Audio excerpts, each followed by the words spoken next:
પવિત્ર યાત્રાધામ અંબાજીનું કડવું વાસ્તવિકતા 8 નંબર વિસ્તાર ગંદકીમાં ગરકાવ, તંત્ર સામે લોકોને ગુસ્સો।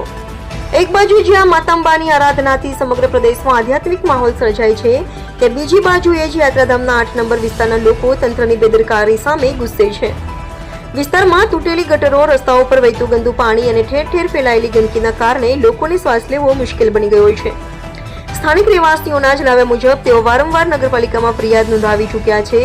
વિવિધ માધ્યમોથી રજૂઆત કરવા છતાં આજ દિન સુધી કોઈ ઠોસ પગલું ભરાયું નથી। કેટલાક રહીશો દ્વારા સ્થાનિક અધિકારીઓને ફોટા અને વિડીયો પણ મોકલવામાં આવ્યા હતા, છતાં તંત્રજનો સ્થળની મુલાકાત લેવા પણ તૈયાર નથી। અમે ભૂલો કરીએ તો તરત નોટિસ આવે, પણ તંત્ર ભૂલ કરે તો જવાબદારી લે કે નહીં, આવું પ્રશ્ન લોકો હવે ખુલ્લામ પૂછવા લાગ્યા છે। ગટરના તૂટેલા ઢાંકણોથી બાળકોને ઈજા થવાની ભીતિ છે। રસ્તાઓમાં ફેલાયેલું ગંદુ પાણી મચ્છરો અને બીમારીઓ માટે પેદાશ ભૂમિ બની ગયું છે।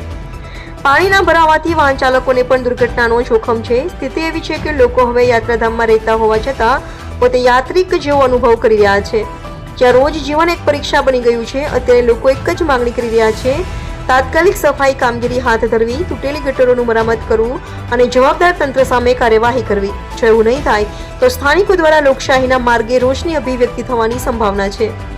અંબાજી જેવી પવિત્ર ભૂમિ પર ગંદકીનો યોગ્ય નહીં, આવો સંદેશ હવે તંત્ર સુધી પહોંચાડવો જરૂરી બની ગયો છે। 24 ન્યૂઝ ગુજરાત, બનાસકાંઠા।